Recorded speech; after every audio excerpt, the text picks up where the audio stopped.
ವಚನ ಸತ್ಯ ವಚನ ಭೂಮಿಗೆ ಬಂದ ವಚನ ವಚನ ಸತ್ಯ ವಚನ ಭೂಮಿಗೆ ಬಂದ ವಚನ ಆದಿಯಲ್ಲಿ ಇದ್ದ ವಚನ ನಮ್ಮ ನೋಡ ಬಂದ ವಚನ ವಚನ ಸತ್ಯ ವಚನ ಭೂಮಿಗೆ ಬಂದ ವಚನ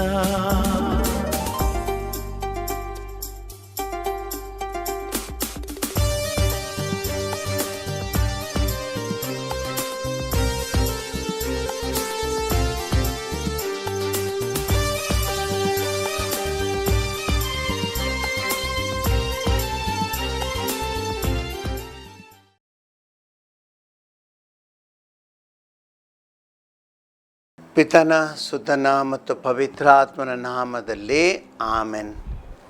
ಪ್ರಿಯ ಸಹೋದರ ಸಹೋದರಿಯರೇ, ವಚನಾಮೃತ ದೇವರ ವಾಕ್ಯದ ಕಾರ್ಯಕ್ರಮಕ್ಕೆ ನಿಮಗೆಲ್ಲರಿಗೂ ಪ್ರೀತಿಯ ಸ್ವಾಗತ. ದೇವರ ವಾಕ್ಯವನ್ನು ಧ್ಯಾನಿಸೋಣ. ಹಿರಿಯರು, ಚಿಂತಕರು ಹಾಗೂ ಬುದ್ಧಿವಂತರ ಮಾತುಗಳನ್ನು ಕೇಳಿ ಅವುಗಳನ್ನು ವಿವೇಚಿಸಿ ನಮ್ಮ ಜೀವನಕ್ಕೆ ಬೇಕಾದ ಪಾಠಗಳನ್ನು ಕಲಿಯುವಂಥದ್ದು ಒಬ್ಬ ಒಳ್ಳೆಯ ವ್ಯಕ್ತಿಯ ಗುಣಲಕ್ಷಣ. ಇವತ್ತಿನ ದೇವರ ವಾಕ್ಯ ಇದೇ ವಿಷಯ ಹೇಳುತ್ತಿದೆ. ಸಹೋದರ ಸಹೋದರಿಯರೇ, ನಾವೆಲ್ಲರೂ ಜೀವನದಲ್ಲಿ ಅನೇಕ ವಿಷಯಗಳನ್ನು ಕೇಳಿರ್ಬೋದು, ನೋಡಿರಬಹುದು, ತಿಳಿದಿರಬಹುದು. ಆದರೆ ಯಾವುದೇ ಮನುಷ್ಯನಾಗಲಿ, ಎಷ್ಟೇ ಬುದ್ಧಿವಂತನಾಗಲಿ, ಆತನ ಬುದ್ಧಿವಂತಿಕೆ ಅಥವಾ ಆತನ ಜಾಣ್ಮೆ ಅದು ಪರಿಪೂರ್ಣ ಎಂದು ಪರಿಗಣಿಸಲಿಕ್ಕೆ ಅಸಾಧ್ಯ. ನಾವು ಕಲಿಯಬೇಕಾದುದು ಬೇಕಾದಷ್ಟಿದೆ. ಒಬ್ಬ ಒಳ್ಳೆಯ ವ್ಯಕ್ತಿ ಇತರರನ್ನು ಕೇಳುತ್ತಾನೆ, ತಾನು ಕಲಿಯುತ್ತಾನೆ. ಈ ವಾಕ್ಯವನ್ನು ಇವತ್ತು ಧ್ಯಾನಿಸ್ತೇವೆ. ಇವತ್ತಿನ ದೇವರ ವಾಕ್ಯ ಶಿರಾಕನ ಗ್ರಂಥದಿಂದ ಆರಿಸಲ್ಪಟ್ಟಿದೆ. ಅಧ್ಯಾಯ 8 ವಾಕ್ಯ 8ರಿಂದ ನಾವೆಲ್ಲರೂ ಕೇಳೋಣ. ಅಲಕ್ಷ್ಯ ಮಾಡಬೇಡ ಬುದ್ಧಿವಂತರ ಸಂಭಾಷಣೆಯನ್ನು, ಮನನ ಮಾಡಿಕೋ ಅಂತಹವರ ಜ್ಞಾನೋಕ್ತಿಗಳನ್ನು. ಏಕೆಂದರೆ ಗಳಿಸುವೆ ಅವರಿಂದ ಸುಬೋಧೆಯನು, ಕಲಿಯುವೆ ಘನವಂತರಿಗೆ ಸೇವೆ ಮಾಡುವ ರೀತಿಯನು. ಈ ವಾಕ್ಯಗಳನ್ನು ಆಲಿಸು, ನಾವು ಮನನ ಮಾಡಿಕೊಳ್ಳೋಣ. ಬುದ್ಧಿವಂತರ ಸಂಭಾಷಣೆಯನ್ನು ಮನನ ಮಾಡಿಕೊ, ಅಲಕ್ಷ್ಯ ಮಾಡಬೇಡ. ಸಹೋದರ ಸಹೋದರಿಯರೇ, ಒಬ್ಬ ಬುದ್ಧಿವಂತನೆಂದರೆ ಯಾರು? ಯಾವಾತನು ತನ್ನ ಜೀವನದಲ್ಲಿ ಎಲ್ಲವನ್ನು ಅಧ್ಯಯನ ಮಾಡುತ್ತಾನೆ, ಎಲ್ಲವರೊಂದಿಗೆ ಸಂಪರ್ಕದಲ್ಲಿರುತ್ತಾನೆ, ಎಲ್ಲವರಿಂದ ಕಲಿಯುತ್ತಾನೆ, ಅವರನ್ನೇ ಸಂಪರ್ಕದಲ್ಲಿದ್ದು ಪ್ರತಿಯೊಬ್ಬರ ಬಗ್ಗೆ ತಿಳಿದುಕೊಳ್ಳುತ್ತಾನೆ, ಪ್ರತಿಯೊಂದು ವಿಷಯಗಳ ಬಗ್ಗೆ ತಿಳಿದುಕೊಳ್ಳುತ್ತಾನೆ. ಇವನೇ ಬುದ್ಧಿವಂತನು. ಬುದ್ಧಿವಂತನೆಂದರೆ ಕೇವಲ ನಮ್ಮ ತಿಳುವಳಿಕೆ ಮಾತ್ರವಲ್ಲ, ಮನುಷ್ಯನ ತಾರ್ಕಿಕ ಶಕ್ತಿ. ಆತನು ಪಡೆದ ಆ ಜಾಣ್ಮೆ ಅಥವಾ ನಾಲೆಜ್ ಅಂತ ಹೇಳ್ತೀವಿ, ಅದಕ್ಕೆ ಹೊಂದಿಕೊಂಡಿರಬೇಕು. ಯಾವುದೇ ವಿಷಯವನ್ನು ನೀನು ನೋಡುತ್ತೀಯ ಜೀವನದಲ್ಲಿ, ನೋಡಿದ ವಿಷಯವನ್ನು ಹಿರಿಯರು ಹೇಳಿದಂತೆ ಕಣ್ಣಾರೆ ಕಂಡರೂ ಪರಾಂಬರಿಸಿ ನೋಡು. ಕಣ್ಣಾರೆ ಕಂಡರೂ ಪರಾಂಬರಿಸು ನೋಡು. ನಿನ್ನ ಕಣ್ಣಿನಿಂದ ವಿಷಯವನ್ನು ಕಾಣು. ಕಂಡ ನಂತರ ಅದರ ಬಗ್ಗೆ ಆಲೋಚಿಸು, ಯೋಚಿಸು. ಅದರ ಒಳಿತು ಕೆಡುಕುಗಳನ್ನು ಅವಲೋಕಿಸು. ಇದರಲ್ಲಿ ಯಾವುದು ಸತ್ಯ, ಯಾವುದು ಸುಳ್ಳು, ಯಾವುದು ಬೇಕು, ಯಾವುದು ಬೇಡ ಎಂಬುದನ್ನು ತಿಳಿದುಕೊಂಡು ಕೊನೆಗೆ ನಿನ್ನ ನಿರ್ಧಾರ, ನೀನು ಕಲಿತ ವಿಷಯಗಳ ಮೇಲೆ ನಿನ್ನ ನಿರ್ಧಾರ ಯಾವುದನ್ನು ನಾನು ಆರಿಸಿಕೊಳ್ಬೇಕು. ಇದು ಒಬ್ಬ ಬುದ್ಧಿವಂತನ ಲಕ್ಷಣ. ಅನೇಕ ಬಾರಿ ಏನಾಗುತ್ತೆ, ನಾವೇ ಬುದ್ಧಿವಂತರಂತ ತಿಳ್ಕೊಳ್ತೀವಿ. ಹಿರಿಯರ ಅಥವಾ ಇತರ ಬುದ್ಧಿವಂತರ ಮಾತುಗಳನ್ನು ಕೇಳುವಂತಹ ಸಹನಾಶಕ್ತಿ ನಮ್ಮಲ್ಲಿಲ್ಲ. ಅದನ್ನು ವಿವೇಚನೆಗೆ ಒಳಪಡಿಸುವಂಥದ್ದು ನಮ್ಮಲ್ಲಿಲ್ಲ. ಸರಿಯಾಗಿ ಅವುಗಳನ್ನು ಅವಲೋಕನ ಮಾಡುವಂಥ ಶಕ್ತಿ ನಮಗಿಲ್ಲ. ಯಾಕೆಂದರೆ ನಮ್ಮ ಮನಸ್ಸಿನಲ್ಲಿ ಒಂದೇ, ನಾನು ಸರ್ವವನ್ನು ಬಲ್ಲವನು. ಇಂತಹ ವ್ಯಕ್ತಿಯು ಖಂಡಿತ ಇತರರಿಂದ ಕಲಿಯಲಿಕ್ಕೆ ಸಾಧ್ಯವಿಲ್ಲ.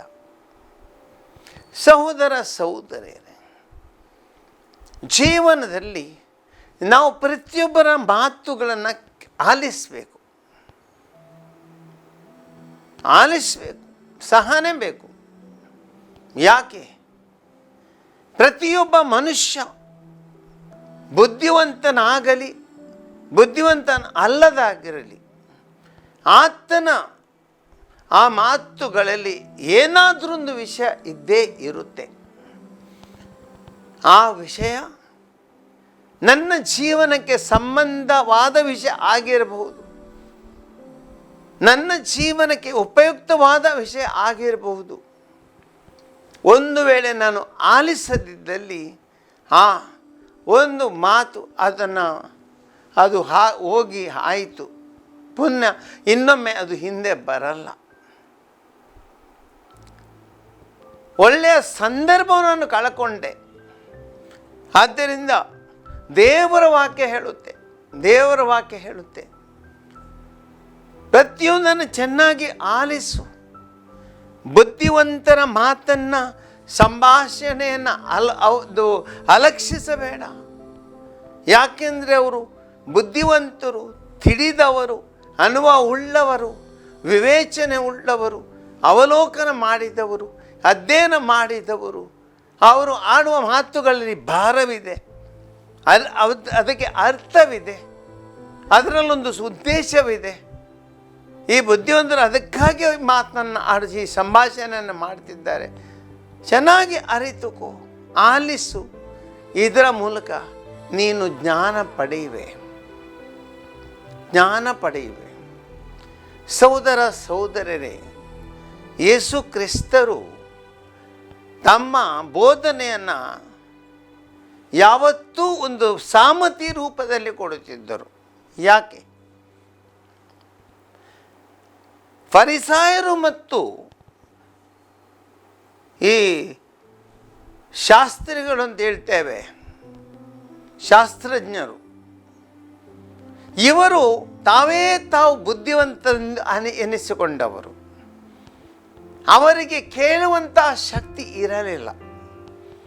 ಒಂದು ವೇಳೆ ಹೇಳಿದರೂ ಆ ಮಾತನ್ನು ಅವರು ಅಲಕ್ಷಿಸುತ್ತಿದ್ದರು. ಬರೀ ಎಲ್ಲಿ ತಪ್ಪು ಹುಡುಕುವುದಕ್ಕೋಸ್ಕರ ಮಾತ್ರ ಅವರು ಯೇಸುವಿನ ಮಾತುಗಳನ್ನು ಆಲಿಸುತ್ತಿದ್ದರು ವಿನಃ ಯಾವುದೇ ಒಂದು ಒಳ್ಳೆಯ ಉದ್ದೇಶಕ್ಕಾಗಿ ಅಲ್ಲ.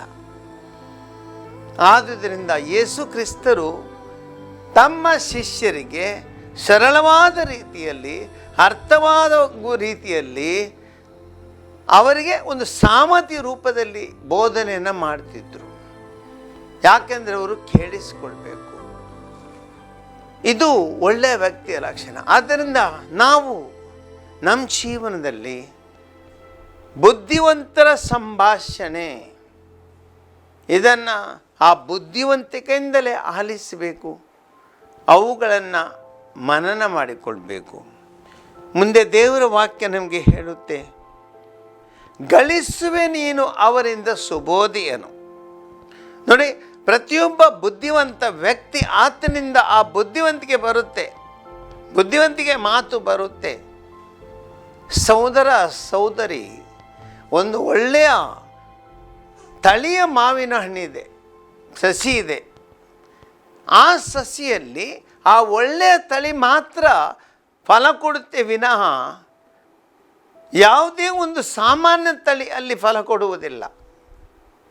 ಅದು ಉತ್ತಮ ತಳಿ, ಕಸಿ ಮಾಡಿದ ತಳಿ, ಮಲ್ಲಿಕ ಆಗಿರ್ಬೋದು ಅಥವಾ ಬೇರೆ ಯಾವುದೇ ಮಾವಿನ ಹಣ್ಣು ಆಗಿರ್ಬೋದು. ಅದೇ ರೀತಿಯಲ್ಲಿ ಒಬ್ಬ ಬುದ್ಧಿವಂತಿನಿಂದ ಬುದ್ಧಿವಂತಿಕೆ ಮಾತುಗಳು ಹೊರಗೆ ಬರುತ್ತವೆ ಹೊರತು ಬುದ್ಧಿವಂತಿಕೆ ಅಲ್ಲದ ಮಾತುಗಳು ಆತನಿಂದ ಬರುವುದಿಲ್ಲ. ಆದ್ದರಿಂದ ನೀನು ಯಾವಾಗ ಅವರ ಮಾತನ್ನು ಕೇಳುತ್ತೀಯ, ಅವರಿಂದ ಸುಬೋಧೆಯನ್ನು ಗಳಿಸುತ್ತೀ. ಸಹೋದರ ಸಹೋದರರೇ, ನಾವು ಹೊಸ ಒಡಂಬಡಿಕೆಯಲ್ಲಿ ನೋಡುತ್ತೇವೆ.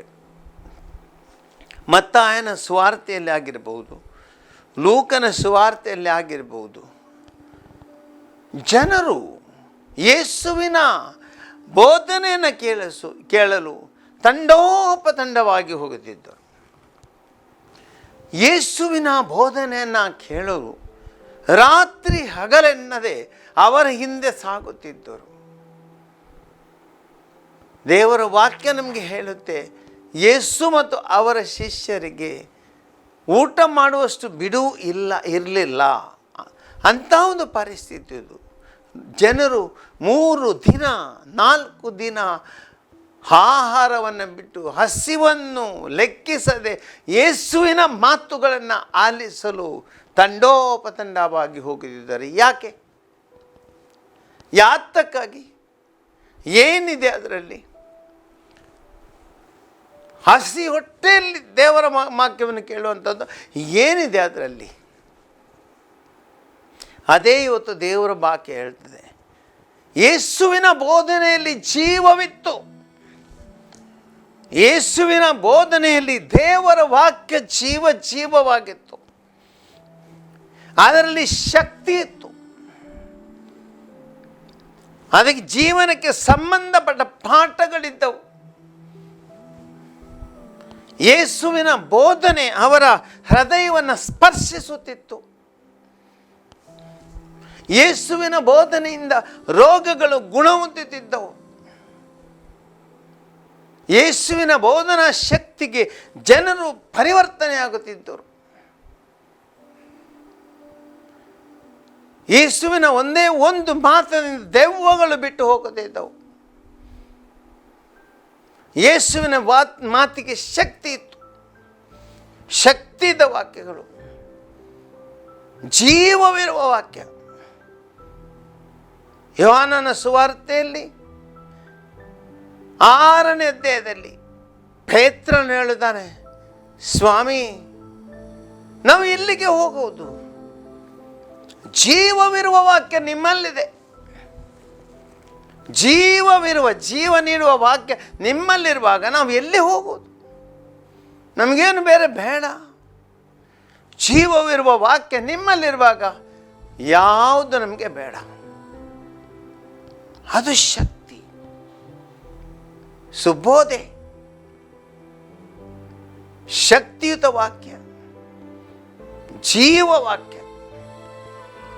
ಸಹೋದರ ಸಹೋದರರೇ, ಇದೇ ಇವತ್ತು ನಾವು ತಿಳಿದುಕೊಳ್ಬೇಕಾಗ.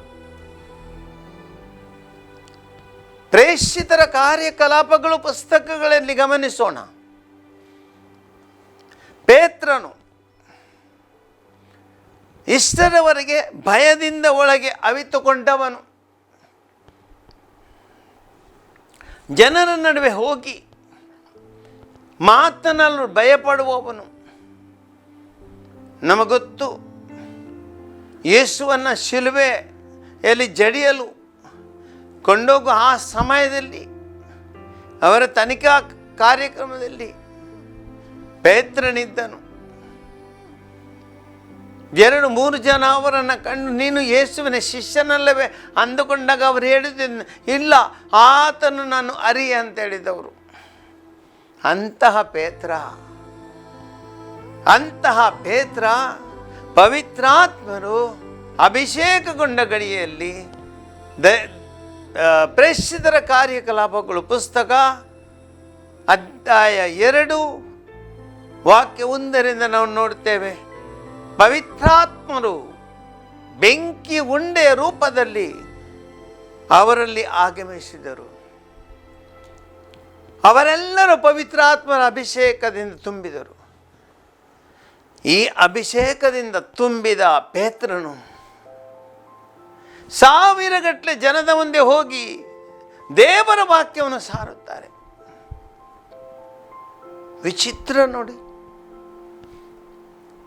ಅಷ್ಟರವರೆಗೆ ಈ ಯೇಸುವಿನ ಶಿಷ್ಯರ ಮಾತನ್ನು ಕೇಳಲು ಯಾರು ಇರಲಿಲ್ಲ. ಆ ಗಳಿಗೆಯಲ್ಲಿ 1000 ಗಟ್ಟಲೆ ಜನ ಅಲ್ಲಿ ಕೂಡಿದ್ರು. 1000 ಜನ ಕೂಡಿದ್ರು. ಒಂದೇ ದಿನ 3000ದಷ್ಟು ಮಂದಿ ಧರ್ಮಸಭೆಯನ್ನು ಸೇರಿಕೊಂಡ್ರು. ಒಂದೇ ಒಂದು ದಿನದಲ್ಲಿ ಅವರ ಬೋಧನೆಯನ್ನು ಕೇಳಿ. ಎಲ್ಲಿಂದ ಬಂತು ಆ ಶಕ್ತಿ? ಸಹೋದರ ಸಹೋದರರೇ, ಯಾವೊಬ್ಬನು ಬುದ್ಧಿವಂತನು, ಯಾವೊಬ್ಬನು ತಿಳಿದವನು ಆತನು ಮಾತನಾಡುತ್ತೇನೆ ಎಂದಾದರೆ ಆ ಮಾತುಗಳು ಬರುವುದು ದೇವರಿಂದ. ಯಾಕೆ? ಬುದ್ಧಿವಂತಿಕೆ ಅದು ದೇವರ ಗುಣ. ದೇವರು ಕೊಟ್ಟ ಆ ಜಾಣ್ಮೆ, ಬುದ್ಧಿವಂತಿಕೆ,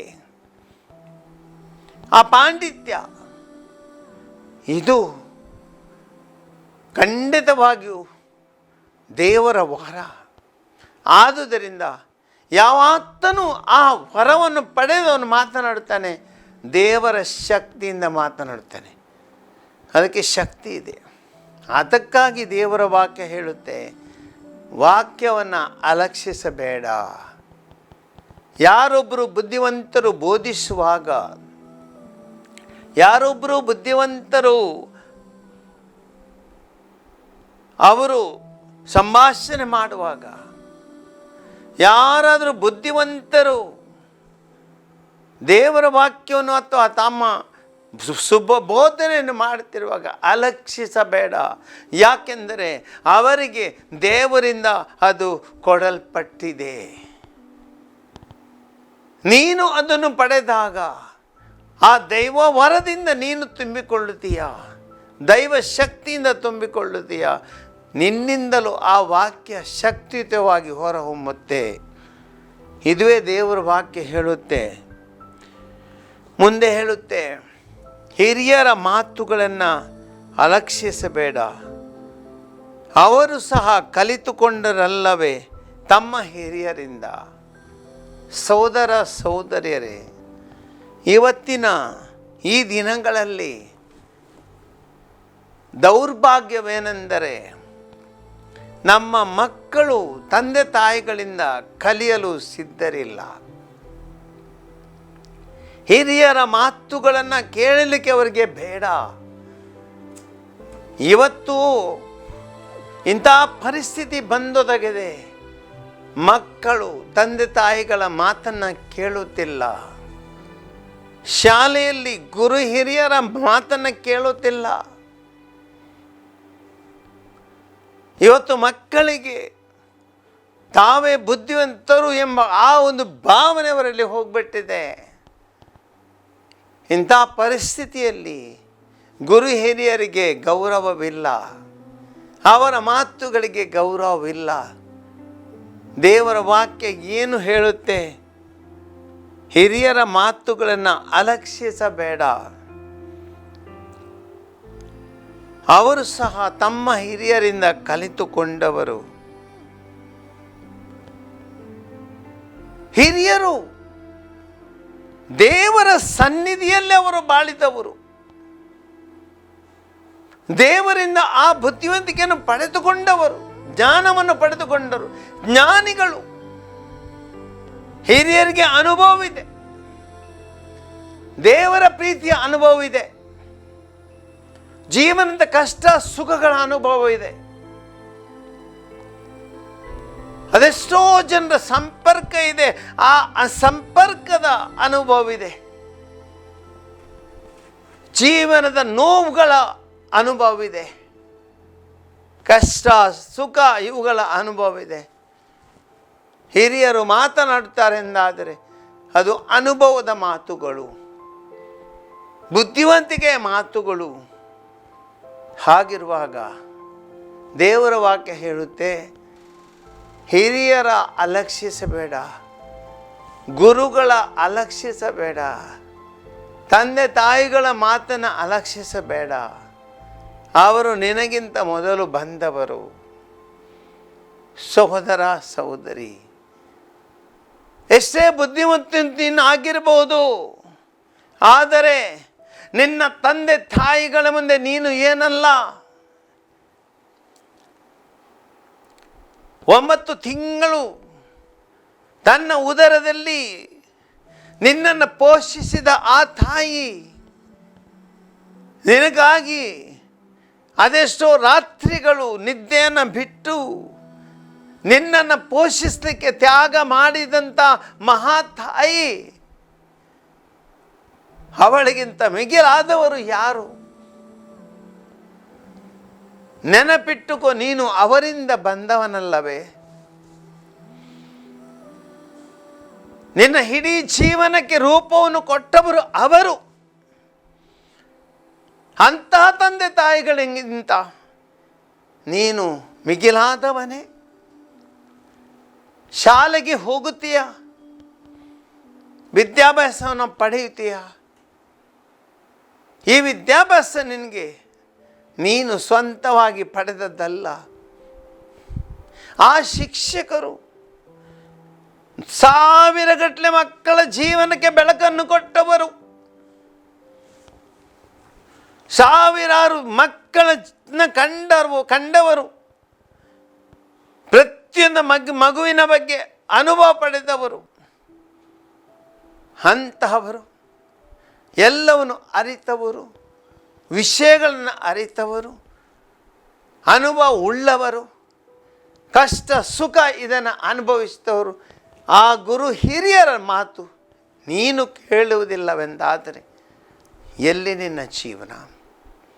ಅದಕ್ಕೆ ದೇವರ ವಾಕ್ಯ ಹೇಳುತ್ತೆ, ಅಲಕ್ಷಿಸಬೇಡ, ಗುರು ಹಿರಿಯನನ್ನು ಅಲಕ್ಷಿಸಬೇಡ.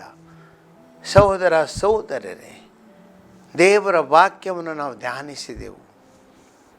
ಈ ಧ್ಯಾನದಲ್ಲಿ ಪುನಃ ನೆನಪಿಸ್ತೀನಿ, ಬುದ್ಧಿವಂತರ ಮಾತುಗಳನ್ನು ಕೇಳೋಣ, ಆಲಿಸಿಕೊಳ್ಳೋಣ, ಅವಲೋಕಿಸಿಕೊಳ್ಳೋಣ.